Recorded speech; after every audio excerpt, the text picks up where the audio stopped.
10 p.m. Do you know where your children are?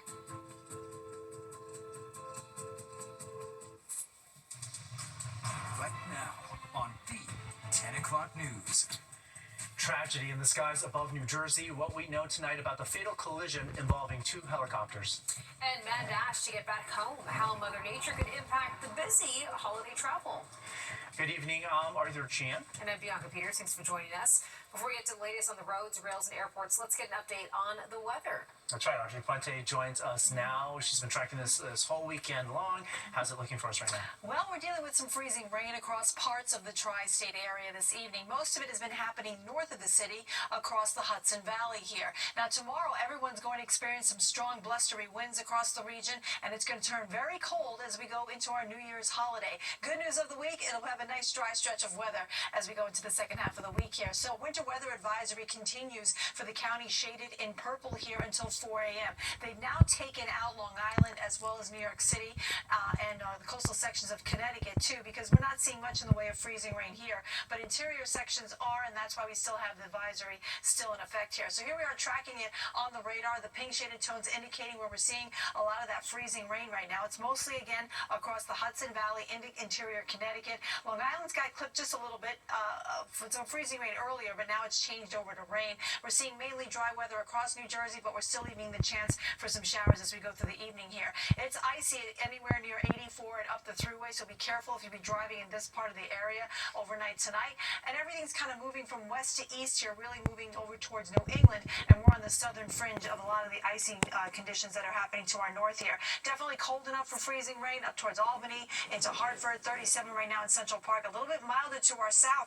Temperatures are actually going to be rising as we go through the overnight. A warm front's going to move to our north, allowing our temperatures to rise into the 40s by tomorrow morning. In fact, we're looking at a temperature of 47 by 11 a.m. We could actually hit 50 degrees across parts of the area before the day is over on Monday. In the afternoon, though, temperatures will take a big drop and the winds will pick up in speed. We'll talk all about it coming up. Arthur, Bianca? All right, then, Audrey, thanks so much. Well, we didn't need Steve Martin and John Candy for this version of Planes, Trains, and Automobiles. The airports and train stations, they have been so crowded, and the roads have also been very filled. Yeah, not quite the classic. It also hasn't been the best day to fly. Thousands of delays and cancellations are being reported. Let's get out to our Meredith Gorman, who has been live at Newark Airport for us. And Meredith, you said things are looking better, at least for people who are flying at 10 o'clock at night? Listen, this airport doesn't look anything like how it did a few hours ago. It is completely empty in here. There's no security line behind me, and not many delays or cancellations actually out of Newark this entire day, which is a blessing for holiday travels because millions of Americans took the roads, runways, and rails after spending Christmas and the holidays with their loved ones. Now, at airports across the country, including here at Newark Airport, airlines did urge passengers to check flight status before heading to the airport. That is still in effect through New Year's Eve with this crazy travel rush. And there were no major delays here at Newark today, but no matter how you're getting to your destination, the key is to give yourself extra time and a little patience as the crowds move through this week. Now, TSA checkpoints stayed busy for most of the day until just a little while ago, with travelers arriving extra early to avoid long security lines and potential delays. I didn't have a problem at all. I came in from Miami, and there was no problem. I was there for 2 hours. You know, I got there early. You know, was drinking at the bar. You know, and I didn't have a problem. It's going really well. I have my brother-in-law's sister with me and my little one, so it's super helpful to have family traveling with you. Meanwhile, train stations were also packed today, with Amtrak reporting a surge in ridership as travelers looked for alternatives to flying. Now, Penn Station had many holiday travelers there today. We've never done it before, never done the train before, but our kids were here and they helped us get right here and told us what to look for, so we're good to go, I think. We're just being careful and making sure we see where we're supposed to go. I tend to look at these things with a pessimistic lens. We'll see how it goes. It is what it is. Now, the airport rush has definitely quieted down for the night, but again, travelers are being urged, no matter what method of transportation they are taking this week, really through the new year, to give themselves extra time because there's going to be a lot of other travelers out there beside them. Back to you guys. All right, thanks so much, Meredith. Meanwhile, millions more did hit the roads tonight, and we knew the roads would be clogged even without the icy conditions. We're taking a live look right now at the Brooklyn Bridge, and that outbound side has looked like that and actually looked worse during most of today. Now, according to AAA, more than 100 million are hitting the roads this holiday season, with today being the busiest travel day of this weekend. Earlier in the day, we caught up with some drivers at the Vince Lombardi service area in Ridgefield, New Jersey.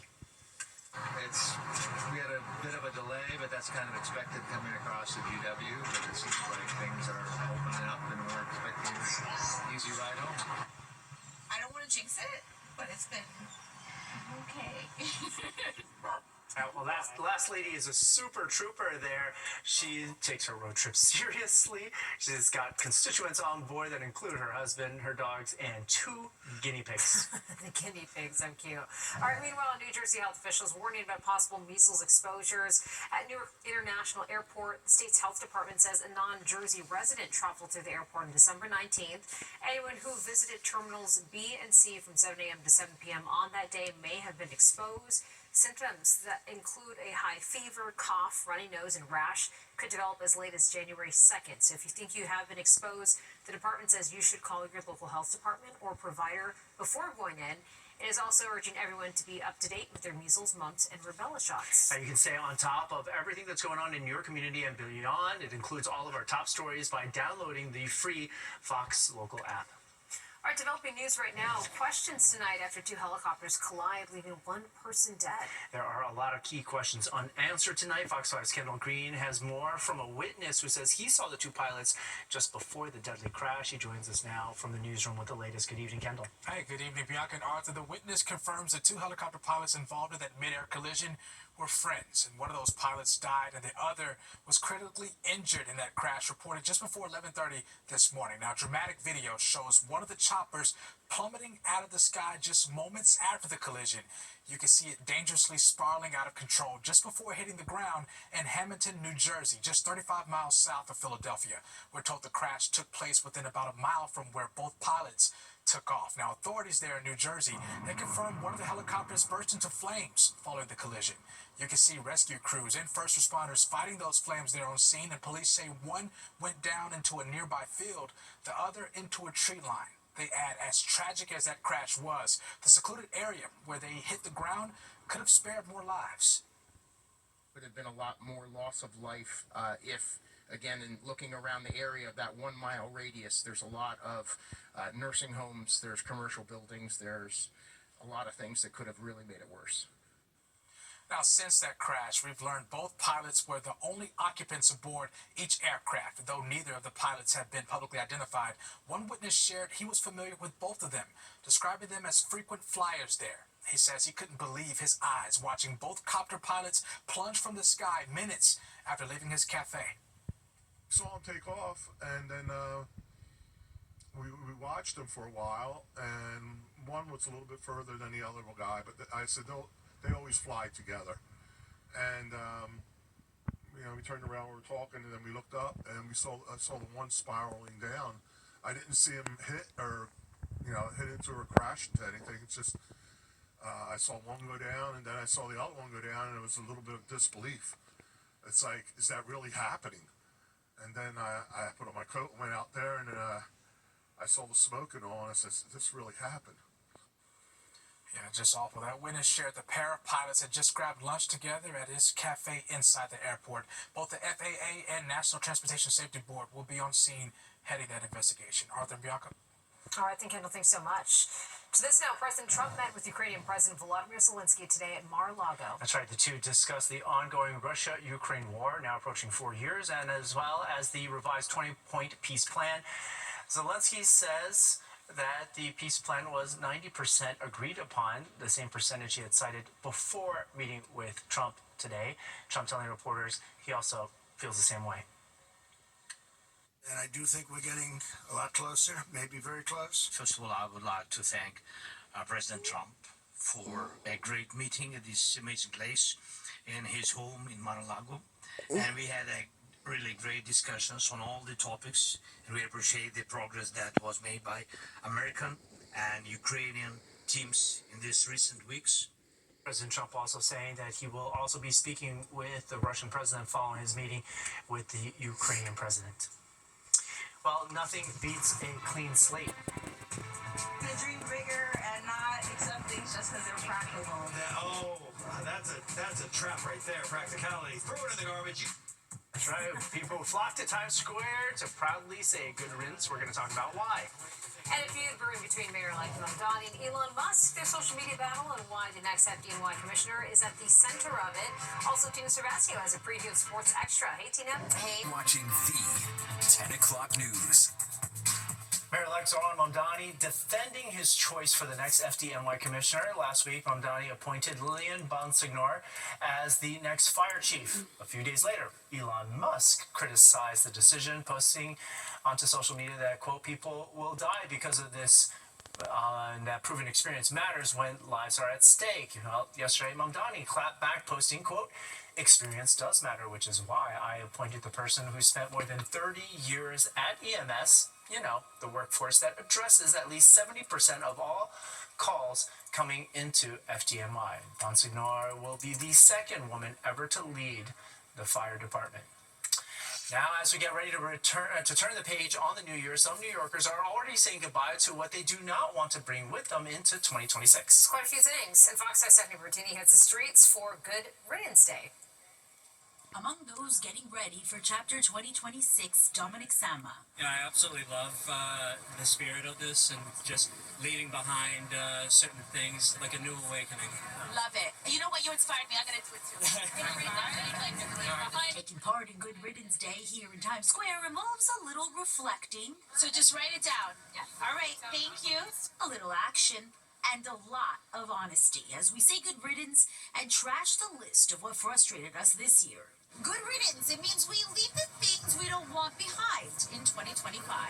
Put on by the Times Square Alliance, Good Riddance Day is an annual event with locals and tourists participating each year. We are going to close the curtain on 2025 to welcome 2026. What are you saying bye to? Bad vibes and drama. Negativity. Settling for less. Trashing the list of what's left behind after sharing it publicly. Rip that up and throw it away. You know what you're also qualified to do? Have a great 2026 with that ticket, because you got a new ticket, new year, and new life. Leaves participants with a ticket to a new start. I told him I was saying goodbye to fear, and it was nice to tell people that, especially because I was doing something kind of scary, being on stage and talking to people. And now you're doing an interview for TV. Yeah. Dominic Sama shared his list this year. Saying goodbye to comfort zones in 2025, misplaced loyalty, and paths that no longer push me forward. Just as he did 5 years ago on Fox 5 when he was interviewed by our Antoine Lewis as 2020 came to a close. I'm trying to get rid of my self-doubt, laziness, procrastination, and emotional baggage. On this Good Riddance Day, Sama had a chance to look back while focusing on what's ahead. So in hindsight, looking back 5 years ago, you see the growth. So you have hope that, in another 5, it's going to be different. Yeah, no, it's going to be different. It's going to be even better than what it is now.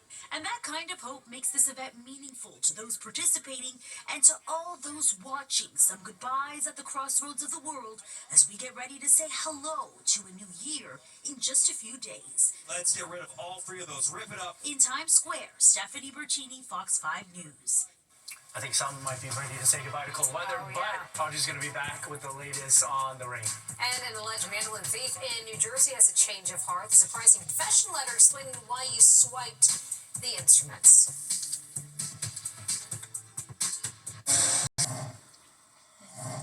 Well, it was a cold day across the tri-state area, but it was a dry one. 32 degrees is what we got to in Central Park. That is below our normal high of 41. The record high in the state, 65 degrees, but it's been as cold as 8 degrees. That was back in 1917. So temperatures not that bad right now. We're now at 37 in Central Park, so our numbers are actually rising from that official high temperature from earlier today. 40 degrees now in Islip, 33 in East Hampton. It's 34 in Bridgeport. We have a warm front in our vicinity, and it's going to be rising to our north, allowing for our temperatures to actually rise overnight. We're already running about 10 to almost 20 degrees warmer than we were at this time yesterday, and it's that southerly wind flow which is going to help bump up our numbers as we go further on through the evening here. The winds are light, but they are going to pick up in speed tomorrow, and it will be very blustery across the tri-state area, especially in the afternoon.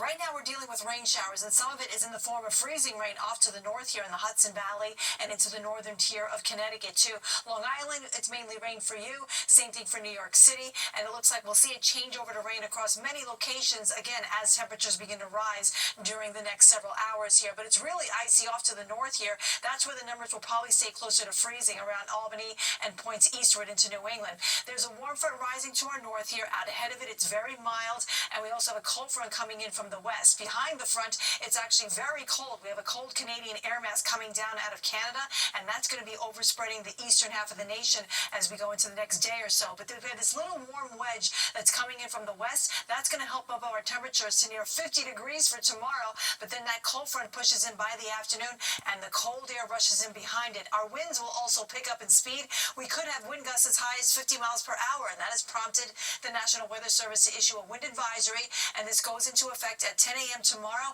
lasting all the way until 7 p.m. on Tuesday. So that's a good 2 days with windy conditions across the region here. So look at the futurecast, shows that a lot of the freezing rain is going to pivot its way up into New England, but we'll be left with lots of cloud cover across the region here.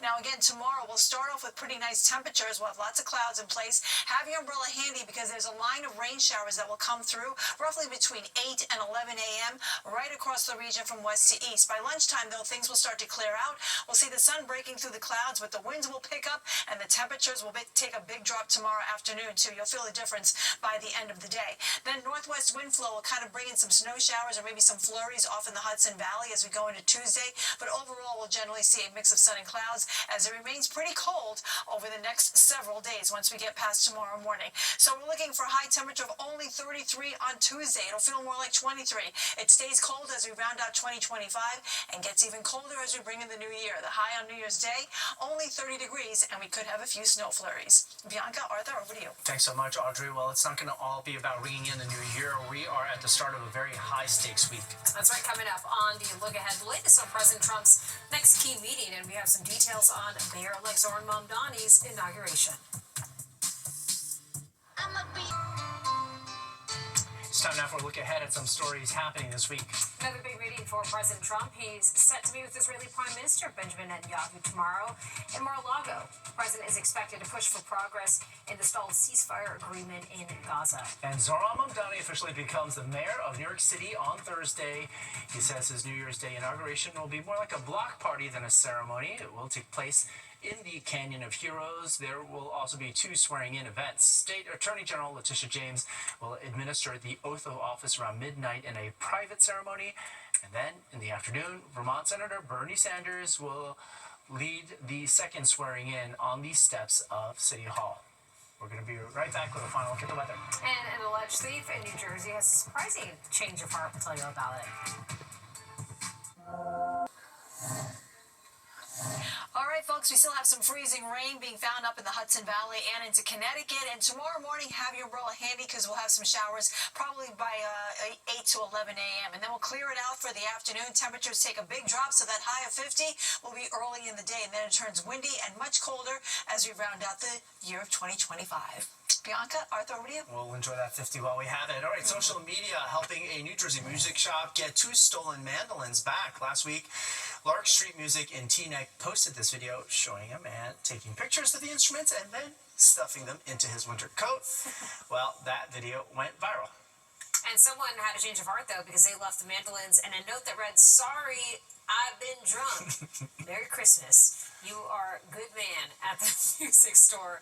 So far, no word if anyone has been arrested. Maybe because his face was plastered everywhere. He said, "Sorry, Speaking I've of been plastered. drunk." Well, that does it for the news tonight. Now, remember, the news is always streaming in our free Fox Local app, where you can get breaking live updates and watch our newscasts anytime from anywhere. And don't go away. Sports Extra with Tina Sebastian starts right now.